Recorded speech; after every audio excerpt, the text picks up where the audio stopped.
Good morning everybody and welcome to episode 3 of my Carbcraft Let's Play series. Today we're going to have a look at the work that's been done over the last live stream and during the last couple of weeks, and you can see if you look behind me there's been a lot of progress. We're also going to start putting in the door that's to be used for the entrance to our building. So let's start with our sorting room.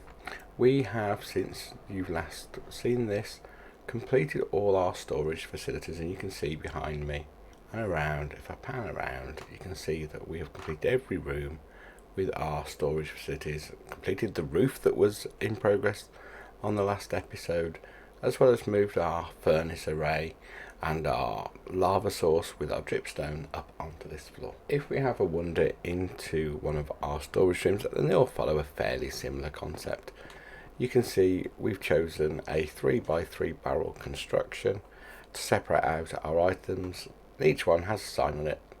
Some are specific signs on individual barrels if they're only really one barrel items, but in this case we're starting to collect, or we will collect certainly as we complete our build, quite a lot of certain items. So you can see there we've got quite a few stacks of oak logs, got some birch, and we've got a section here ready for every type of wood. So for example, we've got an acacia section, but we don't yet have acacia.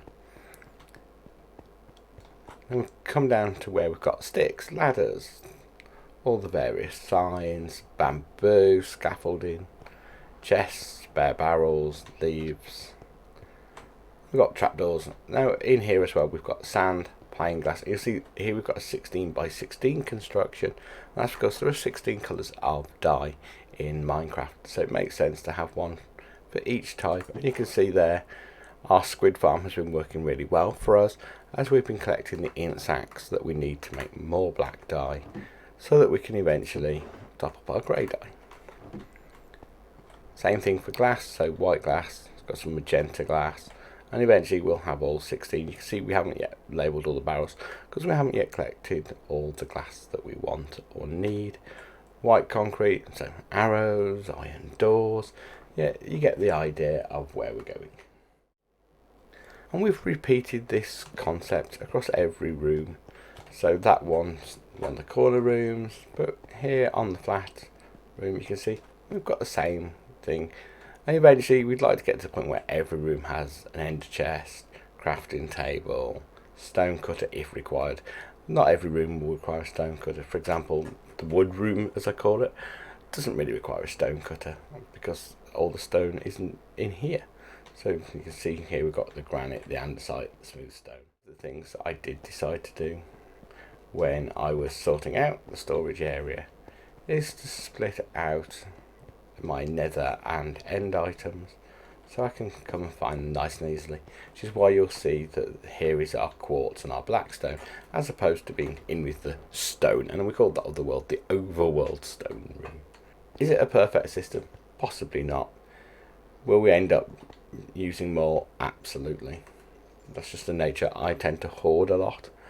You know, I've already filled up 15 or so barrels of just stone, but as we're going to be using stone in our build, that's not a problem.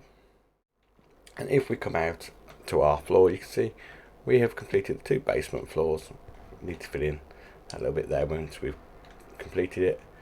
And here we've gone with a polished diorite within a standard diorite to give the effect of a really nice looking area.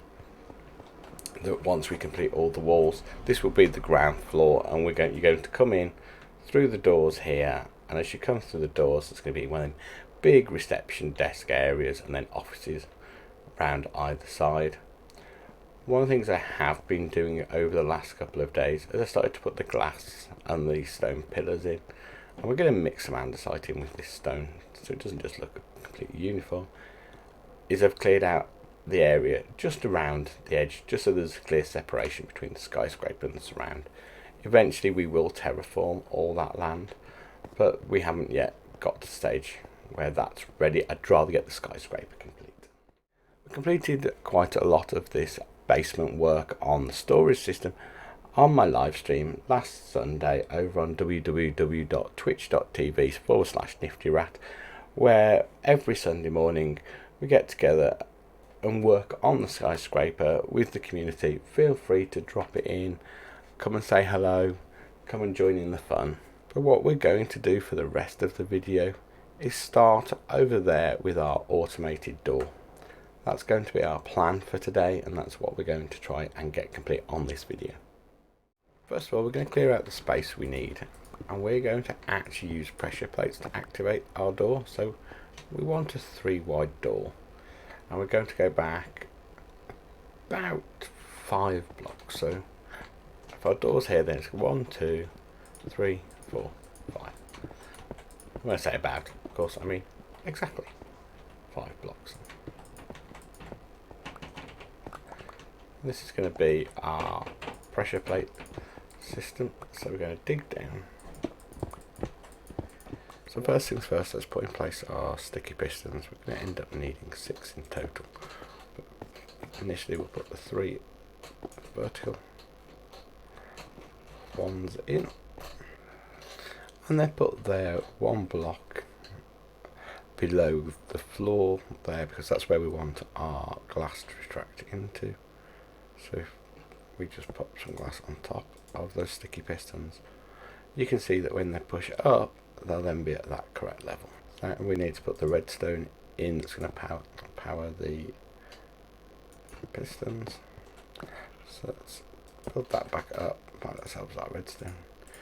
Don't need some of these tools, so let's just pop them out of the way. So 1, 2, 3. We're going to have these powered by a redstone torch. And you can see that indeed pushes up, and they're then at the correct level to make our doorway. Our next step is to make a way to turn these off. So what we've done is create at the moment a door that's permanently closed, because that one's going to be the default state.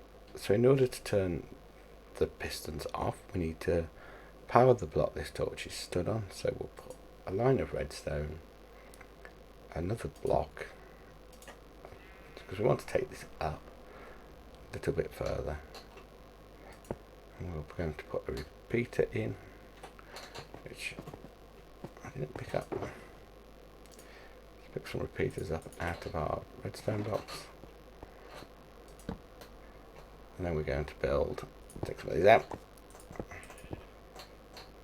So we've got 3 pressure plates that could activate it.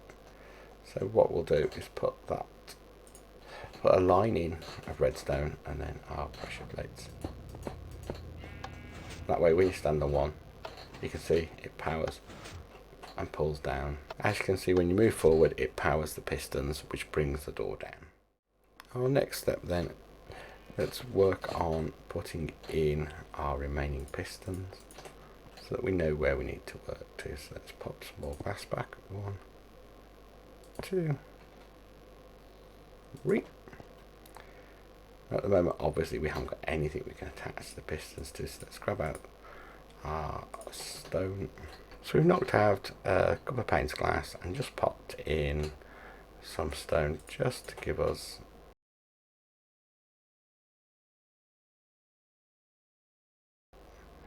the idea of where we need. And what we've actually done is put in 1 too low.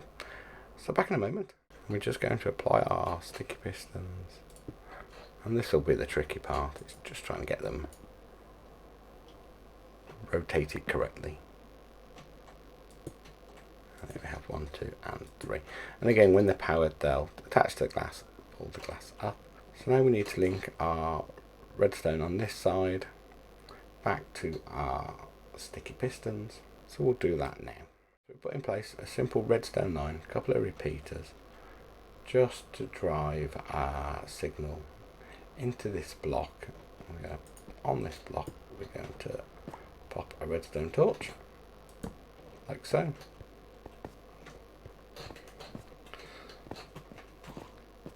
Then we're going to simply tower up our blocks of redstone. So 1 there, and then pop in on top another redstone torch, another block, and then a redstone torch. And yes, you guessed it, another block.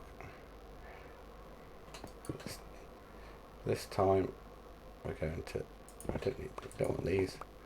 I need to run some redstone across here, across the back of the pistons, remove those blocks, and then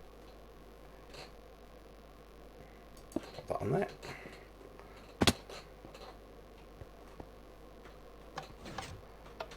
If we'd done it correctly, that would alter. So clearly I've made a mistake.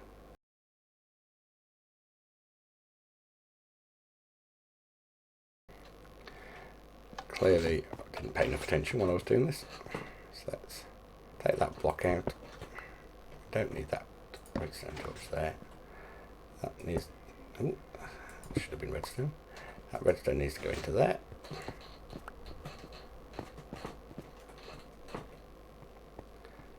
We just need to look to our line up here. What we needed to do was not fall off. We need to put a redstone torch on the side there. And you can see that we have indeed successfully closed the doors. So successful we couldn't then get back out. And when we stand on it, you'll see there the repeater's open. We get our door. If we'd got enough blocks, we'd be able to run across. So if we now complete our floor,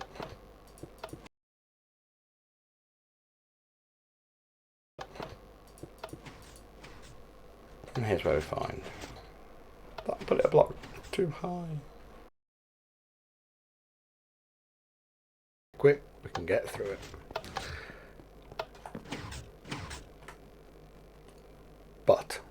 But I don't like it. Yep.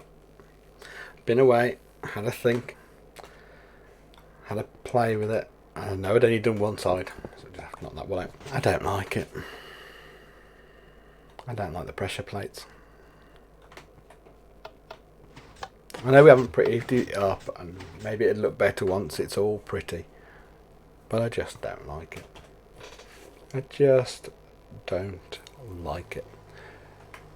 So that's going to be the end of today's video. Thank you for watching.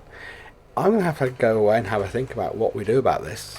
I imagine we'll change to a button or a lever, just so that we can have the door fully open, fully closed. I don't like having to run. I don't like the pressure plates. I don't like them coming from the side.